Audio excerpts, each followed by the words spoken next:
Al igual que cuando en la mañana hablamos de trauma torácico, no podemos agarrar una garrocha y saltarnos directamente las hemorragias para irnos solo a lo más grave. Por lo que vamos a empezar desde el comienzo. Lo primero, si estamos fuera, asegurar la escena. Pero ¿qué nos interesa cuando no estamos fuera y estamos dentro del hospital? Nos interesa qué pasó. Nos interesa qué, cómo, quién y por qué. No es lo mismo que venga.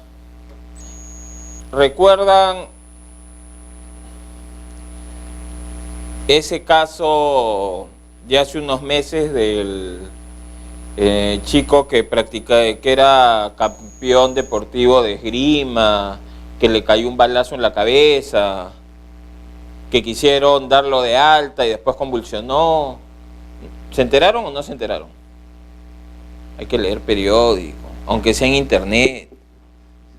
Escuchar 5 segundos, el resumen de la noticia.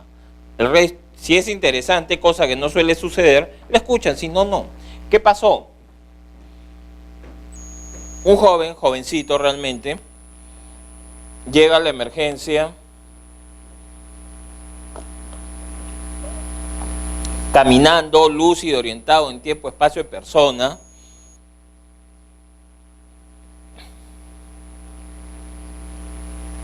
Pasa el triaje lo manda a tópico de cirugía, y en el tópico de cirugía, cosa que no suele suceder en ningún hospital, no estaba el médico asistente. Cosa más rara aún, tampoco estaba el residente. Extrañamente, solo estaba el interno. Extrañamente, eso no sucede en nuestro país, nunca ha pasado ni volverá a pasar.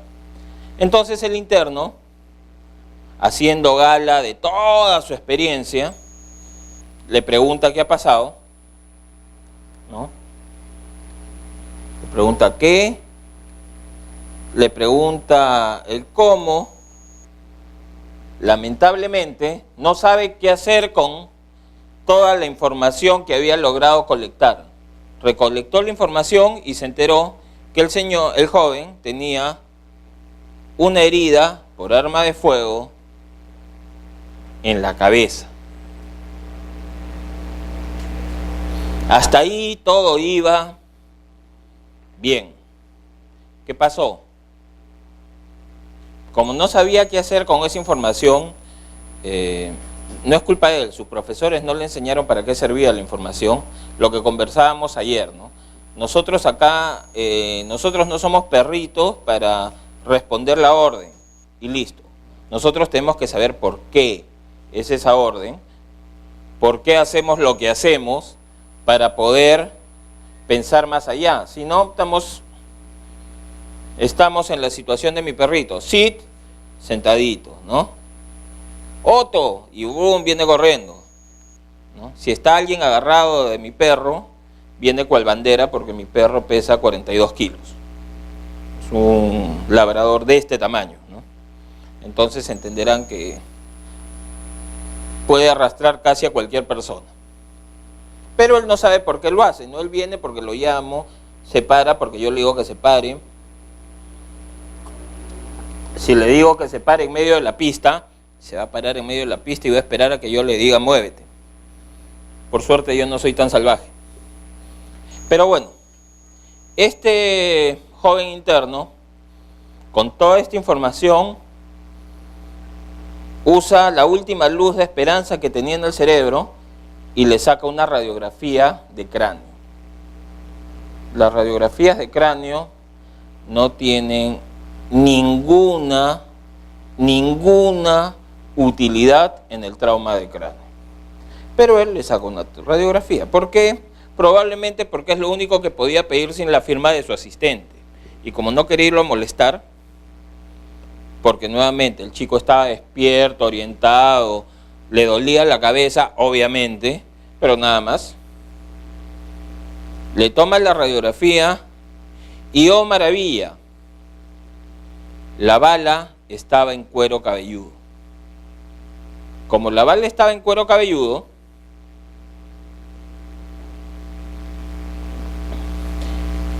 y el hospital tampoco había hecho nada por instruir a este interno en cuáles son los procedimientos cuando se encuentra una bala. ¿Ustedes saben cuáles son los procedimientos cuando se encuentra una bala? ¿Sabemos? Eso tiene que activarse la cadena de custodia. La bala tiene, si se puede extraer, tiene que ser extraída y entregada a la policía. O sea, le aviso al policía que tengo de turno en la emergencia y el cirujano, si puede extraerla, la extrae. Si no se puede, se queda ahí. Pero tenemos que denunciar el hecho. Si el paciente entra en sala de operaciones, se retira la bala, se inicia la cadena de custodia y se entrega a las autoridades. Pero como nuestro interno tampoco sabía eso, ¿qué hizo?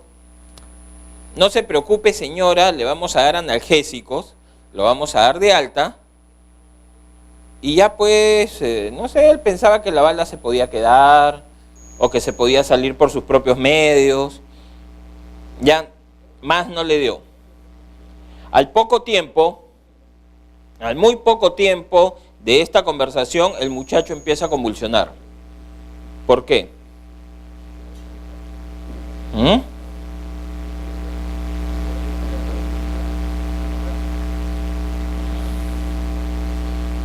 No. Era un edema cerebral, para que sea más fácil. Pero ¿por qué una herida que solo compromete cuero cabelludo produce un edema cerebral?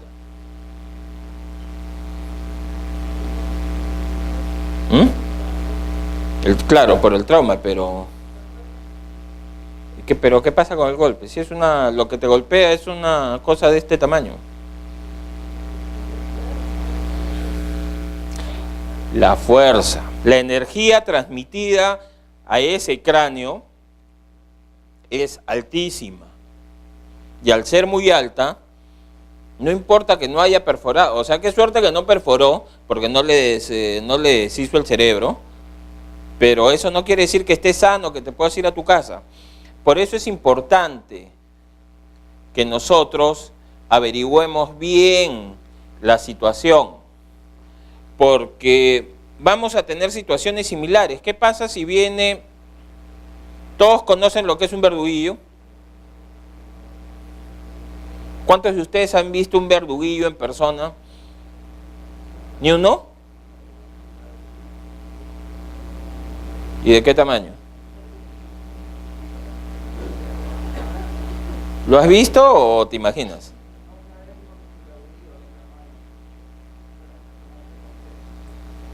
¿Ya? Los verduguillos pueden tener 20 centímetros y todo depende de qué pretenda hacer el que te está dañando con ese verduguillo. O sea, si lo que quiere hacer es, como ellos dicen, simplemente puntearte, te clavan 1 o 2 centímetros. O sea, eso es una amenaza. Si te lo clavan completo es porque quieren matarte. Porque depende de dónde te lo clave, te vas a morir. Para eso saben anatomía perfecta. Saben dónde clavarlo para que no llegues al hospital. ¿No? Entonces el verduguillo es un arma realmente muy peligrosa. Obviamente nos enfrentamos a hemorragias producidas por casi cualquier cosa, ¿no? Vamos a ver rápidamente, pueden ser producidas desde los elementos obvios hasta por una fractura expuesta. Sabemos que que el hueso, al romperse, se rompen astillas afiladas y corta la piel como el mejor de los cuchillos. Normalmente, ¿qué diríamos? Lave, comprima y listo. Pero ¿qué pasa si estas hemorragias no se pueden controlar con el manejo habitual? ¿Cuál es el manejo habitual de estas hemorragias? Lo limpio, lo comprimo y lo sigo comprimiendo. Si se moja la gasa, ¿qué hago? Saco la gasa y pongo otra. No. Encima. Y encima, y encima, hasta que deje de sangrar, se muere el paciente o encontremos una mejor solución. Normalmente pasa lo primero, ¿no? Deja de sangrar. Pero ¿qué pasa si no deja de sangrar? Tenemos que buscar una mejor solución. En la Primera Guerra Mundial, la mayoría de la medicina de emergencia se basa en la medicina militar. La medicina militar, como tal, digamos como una disciplina más o menos estructurada, empieza en las guerras napoleónicas. O sea, cuando Napoleón decidió conquistar Europa, tenía un cirujano que decide, oye, no podemos andar perdiendo miles de hombres si queremos conquistar toda Europa. Se nos van a acabar los franceses, no somos chinos para perder tantos hombres, ¿no? Y él organiza la atención médica en campo de batalla. Entonces, ahí en los 1700 empiezan a aparecer los esbozos de lo que al final estamos haciendo en el siglo XXI. Pero en la Primera Guerra Mundial, por lo complejo de esa guerra, la Primera Guerra Mundial le llaman la guerra, ya se me fue el nombre, totalmente, se me acaba de ir totalmente el nombre. Creo que alguien ha rezado para que se me vaya, no, que no nos cuente sobre la Primera Guerra Mundial. Mala suerte, volvió. Ya, le llamaban la guerra de trincheras. ¿Por qué? Porque llegó un momento en que ambos bandos quedaron enfrentados uno al otro y cada uno tenía su línea. Por eso hablan de la línea del frente y la línea de retaguardia. Todos esos usos vienen de esa guerra. Una trinchera enorme donde estaban los que ganaron, que nunca sabremos si eran los malos o los buenos, y al frente, a unos cuantos metros, otra trinchera enorme donde estaban los que perdieron, que según los libros eran los malos. Pero como la historia la hace el que gana, si hubiera ganado Hitler la Segunda Guerra Mundial, de repente hubiera dicho que era bueno. No sabemos. Sigamos. A partir de ahí, se inventan cosas para salvar la vida de la gente, como si yo no puedo comprimir y no deja de sangrar, ¿cuál es la forma? ¿Qué puedo hacer para que deje de sangrar? Todavía no llego a la sala de operaciones. ¿Qué puedo hacer?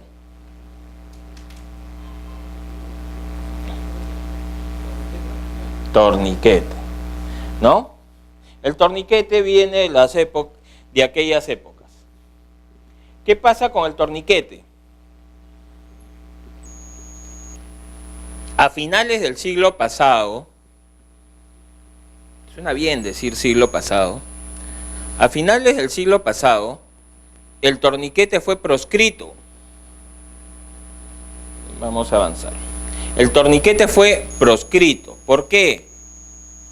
Porque el torniquete producía, ¿qué cosa? La pérdida del miembro, ¿no? Porque hacíamos el torniquete, lo dejábamos bien puesto y, como en principio no había un sistema para evacuar rápidamente a nuestra víctima desde el campo de batalla hasta el lugar donde iba a ser atendido, el torniquete se quedaba horas. La víctima llegaba, pero llegaba sin una pierna, sin un brazo, dependiendo a qué le hayan puesto el torniquete. Ahora bien, riesgo-beneficio, oye, te salvé la vida, o preferías morirte. Muchos pata de palo hubieran preferido morirse que quedarse sin un miembro. Nunca lo sabremos. Sin embargo, los avances definieron que el torniquete no servía, era peligroso, dañaba los miembros y no deberíamos usarlos. Pero como todo en la vida, no todo, pero muchas cosas de la vida, nos dan una segunda oportunidad para revisarlo, no necesariamente para volverlo a usar, pero sí para revisarlo, ¿no? Se revisó. Oye, ya, no tengo torniquete, pero ¿qué hago con tu brazo que la mitad se quedó en el piso y la otra mitad todavía la llevas puesta? No hay forma de que cohiba tu hemorragia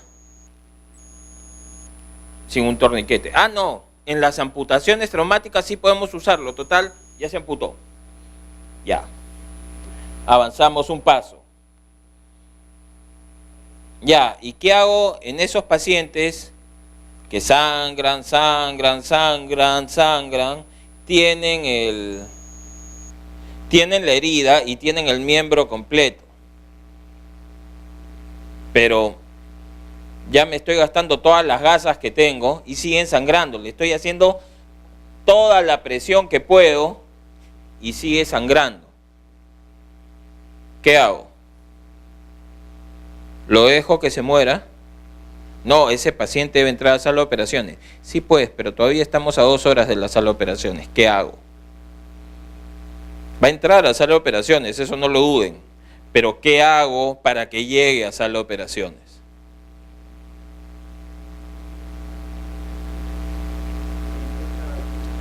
Le hago un torniquete, ¿no? Pero el torniquete va a lesionar todo por debajo del torniquete. Cierto. Riesgo-beneficio lo vamos a hacer. ¿Pero qué vamos a hacer? En principio, vamos a hacer un torniquete bien hecho. O sea, un torniquete que cohiba tanto la circulación venosa como la arterial. Porque si no cohibimos adecuadamente la circulación arterial, lo único que va a pasar es que el sangrado va a aumentar. Porque la arteria va a seguir llevando sangre y la vena ya va a estar colapsada. Todos sabemos que lo más fácil de colapsar es la vena, ¿no? Por eso cuando estamos tomando la presión, fallamos a la primera y no desinflamos el manguito completamente, a la segunda tiene la mano morada y nosotros todavía no hemos llegado a la presión que debíamos para tomarla, ¿no? Por eso nosotros bajamos el manguito, dejamos que circule la sangre y de nuevo empezamos. Pero bueno, eso es otro tema. Este torniquete debemos liberarlo. Ahora bien, La liberación también está en controversia. Algunos autores dicen, no, no se debe liberar. Pero nuestros miembros no van a aguantar mucho tiempo. Si nosotros no los liberamos, se dice máximo cada media hora, que es un montón, no vamos a tener miembro. Entonces ahí entra la discusión en la que están ahora sobre en qué momentos debo aceptar como perdido el miembro y no liberar el torniquete. Porque debemos liberar el torniquete y debemos dejar, no es liberarlo y dejar que gotee un ratito. Tiene que estar 5 o 10 minutos libre para que todo el tejido que esté abajo se vuelva a oxigenar, se recupere de la asfixia que acaba de suceder, se mueva, el ácido láctico salga de ahí, etcétera, para que la muerte en la que estaba entrando se recupere. Y ahí nuevamente va a perder un montón de sangre. Entonces, en esa situación estamos. Ahora, la pregunta, ante la pregunta clara, ¿uso o no uso torniquete? Si no tienes otro remedio, úsalo. Si no hay otra salida, o sea, ya hicimos todo, el torniquete está aceptado como último recurso. Evidentemente, estamos hablando de la calle, pero en teoría en la emergencia ya no sería necesario. En teoría.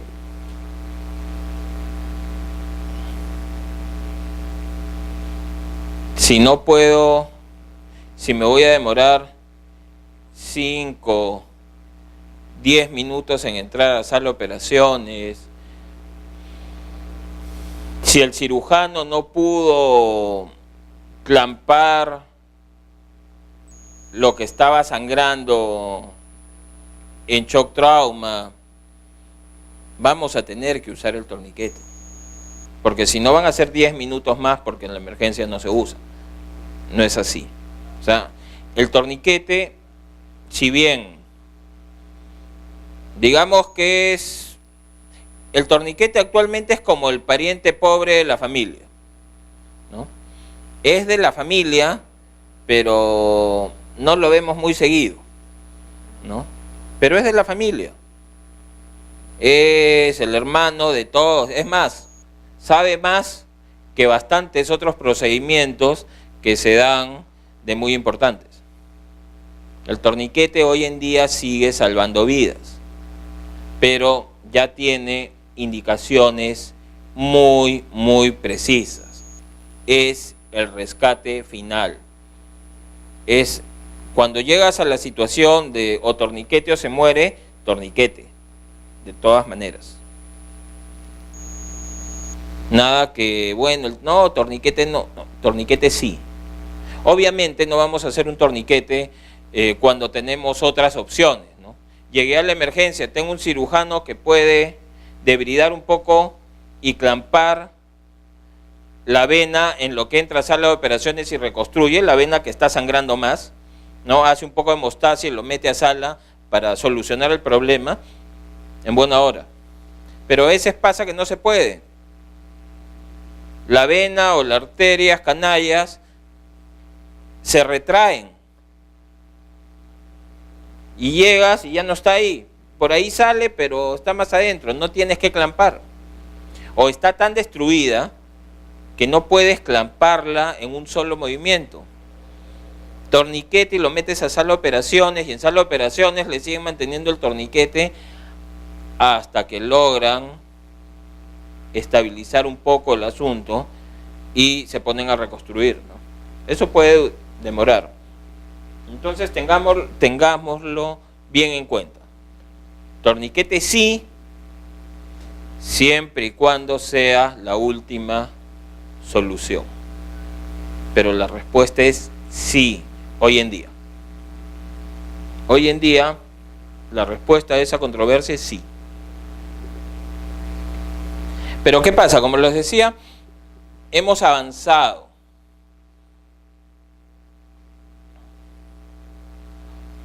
Ahora, cuando tenemos hemorragias masivas, ¿qué hacemos? Tenemos coloides, cristaloides, sangre, plasma y todo lo que querramos para ponerle. Pero ¿qué pasa cuando empezamos a poner mucha sangre?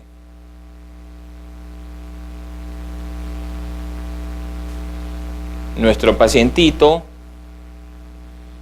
hace una reacción a las transfusiones múltiples y empieza a hacer sangrados espontáneos. Y se muere. Sobre eso,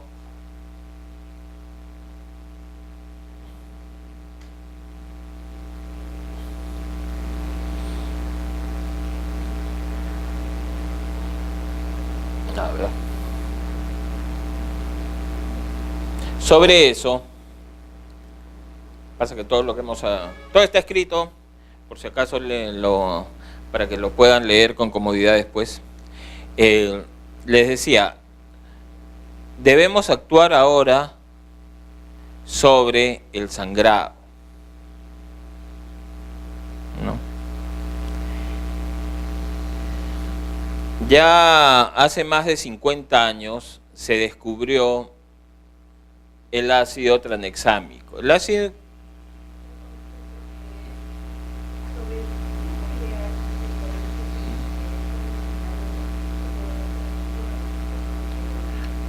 como te dije, para soltarlo, máximo 30 minutos.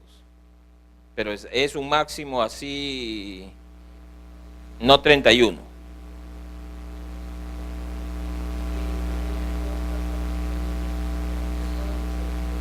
Lo que pasa es que cada vez que sueltas el torniquete deberías tenerlo suelto casi por 10 minutos. Entonces, si lo vas a estar haciendo 10 de sangrado y 10 de torniquete, no funciona, ¿no? Pero lo que pasa es que hay literatura que dice 20 minutos para tener el torniquete, pero las que más largo tiempo le dan sin daño al tejido, hablan de 30 minutos. Entonces, más de eso no nos pasemos.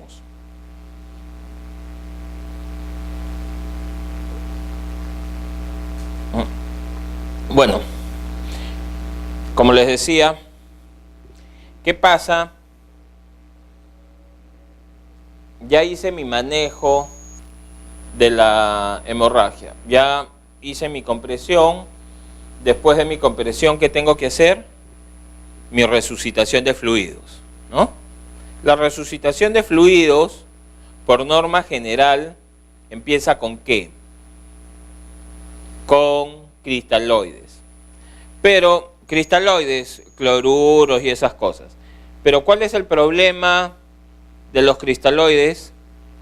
Que no duran mucho en el torrente sanguíneo. Por eso se inventan los coloides, que duran un poco más. Pero todo esto es un paliativo a lo que está pasando. Yo tengo que asegurarme, en primer lugar, que mi víctima deje de sangrar. Si mi víctima no deja de sangrar, tarde o temprano se me van a acabar todos los recursos y mi víctima se va a morir. En lo que es medicina de guerra, para la reanimación de fluidos, se usa 1-1-1. ¿Qué quiere decir? 1 litro de cristaloide, 1 litro de coloide, 1 litro de sangre. Perdón, 1 unidad de sangre. 1 unidad de sangre. Ahora bien, esa práctica no tiene ninguna evidencia científica para su uso cotidiano. Sin embargo, es una práctica muy usada y la van a ver en muchas ponencias. 1 de cristaloide, 1 de coloide, 1 unidad de sangre. Se usa. ¿Tiene alguna demostración en medicina de guerra? No tiene ninguna en la práctica general. Sin embargo, no es despreciable. ¿Por qué? Porque si nos ponemos a buscar, vamos a encontrar 1000 formas de hacer resucitación de fluidos en una hemorragia. Y todas pasan por usar cristaloides, coloides y sangre, en diferentes formas, en diferentes cantidades, pero ninguna con suficiente base científica como para decir esta es. La que tiene más base científica es el 1-1-1, pero como les digo, su base científica está basada en medicina de guerra, simplemente. O sea, en accidentes en campos de batalla. ¿Que podríamos decir que está cercana a la realidad cotidiana? Sí, pero recordemos que el soldado es una persona entrenada, en estrés, desgastado, por más entrenado que esté, desgastado físicamente por el trabajo que está haciendo en ese momento, diferente a una persona común, ¿no?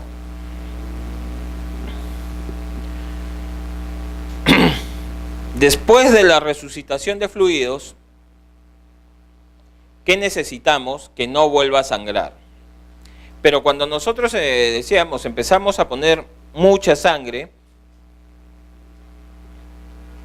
simplemente nuestro paciente empieza a sangrar. Empieza a aumentar la fibrinolisis, la ruptura del fibrinógeno, que es, de la fibrina, quien está soportando los tapones que han logrado hacer el cuerpo sobre la sangre, quien es la que se ha mezclado con nuestra gasa para poder hacer una costra fuerte. A partir de eso, aparecen muchos medicamentos que prometen evitar que el coágulo se rompa. ¿Qué es lo que queremos al final? Queremos que ese coágulo dure el mayor tiempo posible. Uno de estos medicamentos, como les decía, es el ácido tranexámico, que ha sido inventado hace más de 50 años, o descubierto, si quieren, hace más de 50 años. Y este ácido tiene por función evitar justamente la destrucción de la fibrina. Entonces, cuando tienen esta función, en general se llaman inhibidores o antifibrinolíticos.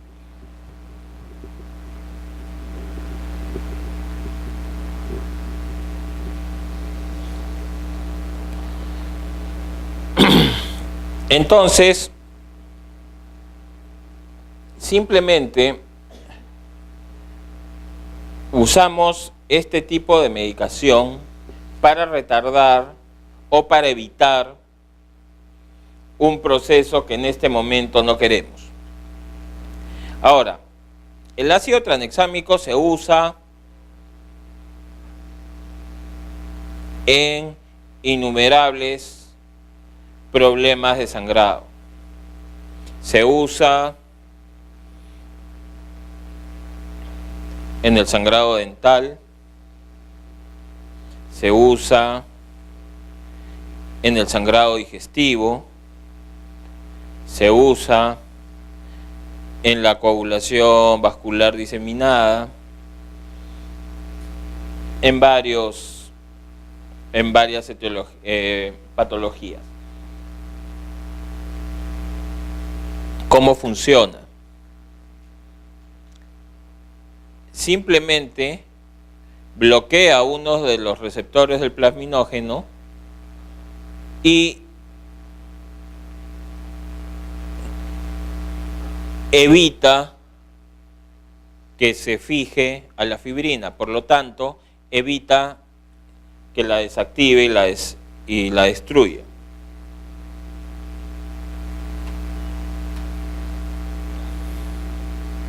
O sea, se mete en medio de ese matrimonio bonito que iba a suceder, ¿no?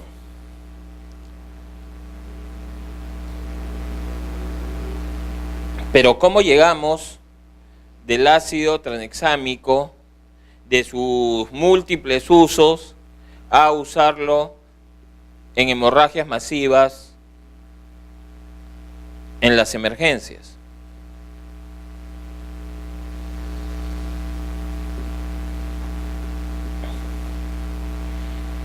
Se hicieron estudios como el CRASH 2. ¿Cuál era? Este estudio tiene como 6, 7 años ya. ¿Cuál era la razón de este estudio? Probar qué tan efectivo era usar este ácido que ya sabíamos que funcionaba para reducir la muerte por diferentes causas.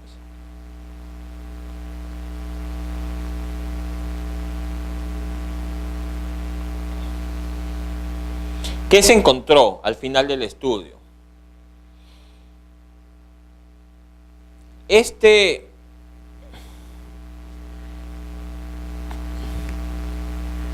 ácido, mientras más rápido usábamos la medicación, mejor eran los resultados. Se demostró que sí funcionaba y sí reducía significativamente el número de muertes. Sin embargo,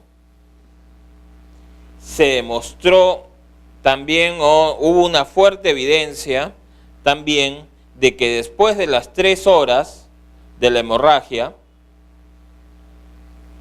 podía producir efectos adversos, aumentar el sangrado y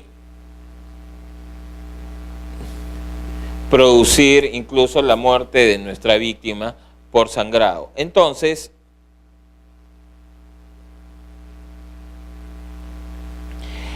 el estudio, como no pretendía demostrar eso, no nos da suficientes datos para cerrar el tema. Entonces, la conclusión del estudio es, podría ser perjudicial, pero ha demostrado, o sea, se han encontrado evidencia que todavía no ha sido contrastada. Ustedes saben que cuando hacemos un estudio y encontramos una evidencia que no estábamos buscando y que no estábamos analizando, normalmente no tenemos todos los elementos de juicio para poder analizarla. ¿Por qué? Porque no habíamos pensado en eso. Entonces hay datos que no se tomaron, que podrían justificar lo que estaba pasando o podrían definir lo que estaba pasando en esas víctimas. Por eso, en hemorragias, en emergencia, el ácido tranexámico es dependiente del tiempo. Mientras más rápido se administre, más seguro para nuestro paciente. Si tengo un paciente que ya viene transferido, sangrando por una herida de trauma y ya pues tiene 3, 4 horas de... mejor no usemos el ácido. En principio, a la luz de la evidencia de hoy en día, no nos garantiza que funcione y más aún puede ser perjudicial para nuestro paciente. Pero antes de las 3 horas, lo usamos sí o sí. Como les digo, mientras más rápido, mejor. Pero antes de las 3 horas. El punto de quiebre, como en muchas otras medicamentos, es con horario. En este caso, 3 horas.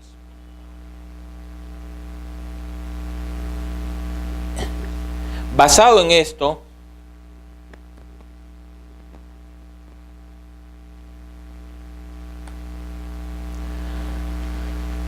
basado en este dato, la Organización Mundial de la Salud hace una recopilación de todos los estudios que se han realizado sobre ácido tranexámico. ¿Por qué?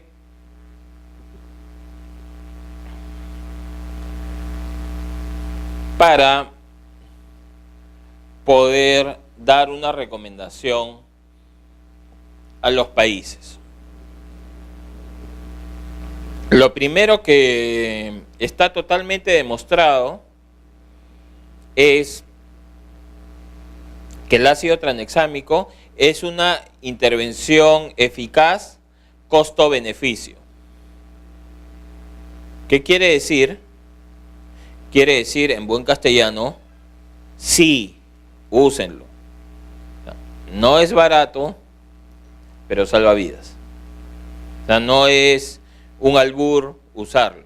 Sabemos que su uso temprano nos garantiza que reduce la posibilidad de muerte por la hemorragia.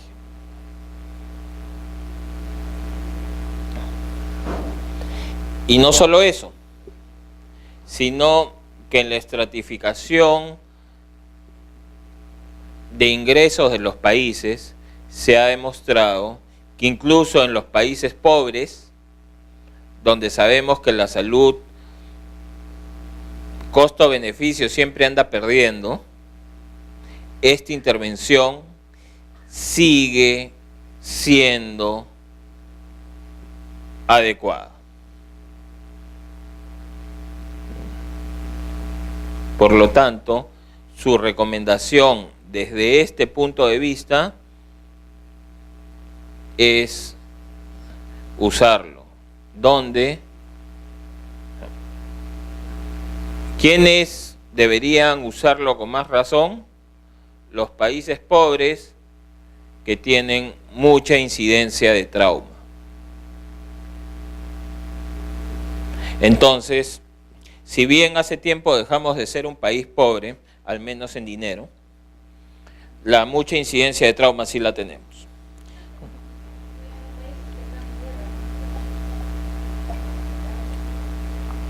Obviamente, los países que están en guerra, pero cuando hablamos de países en guerra, debemos poner algunos puntitos resaltantes. Los accidentes de tránsito matan bastante más que varias guerras, ¿no? Por ejemplo, Entonces, evidentemente, si somos un país en guerra que además tiene accidentes de tránsito, la cosa está difícil, ¿no? Está dura.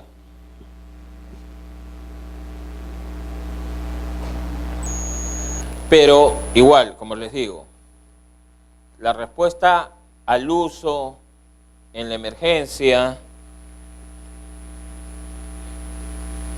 en hemorragias masivas, es sí. ¿Con qué nos debemos ir de esta ponencia hoy día? Con dos cosas básicas. La primera, usamos torniquete si es la última solución, pero lo usamos y tenemos que aprender a usarlo. Tenemos que hacer la presión correcta, ponerlo en el lugar correcto, liberarlo cuando sea necesario, etc. O sea, tenemos que usarlo adecuadamente para reducir el daño. Porque de todas maneras algún daño va a haber, pero un daño recuperable contra un daño no recuperable. Y lo segundo, el ácido tranexámico no es para pensarlo dos veces. Yo tengo una hemorragia masiva, me ha llegado tempranamente o yo estoy en la ambulancia y es una hemorragia masiva, debería iniciar tratamiento. No esperar a que llegue a la emergencia y decirle, oye, hace media hora está sangrando, hemos hecho esto, etc. Iniciamos tratamiento. ¿Por qué? Porque mientras más rápido, más posibilidad de que salve la vida esa intervención, salve la vida de nuestro paciente. ¿Preguntas?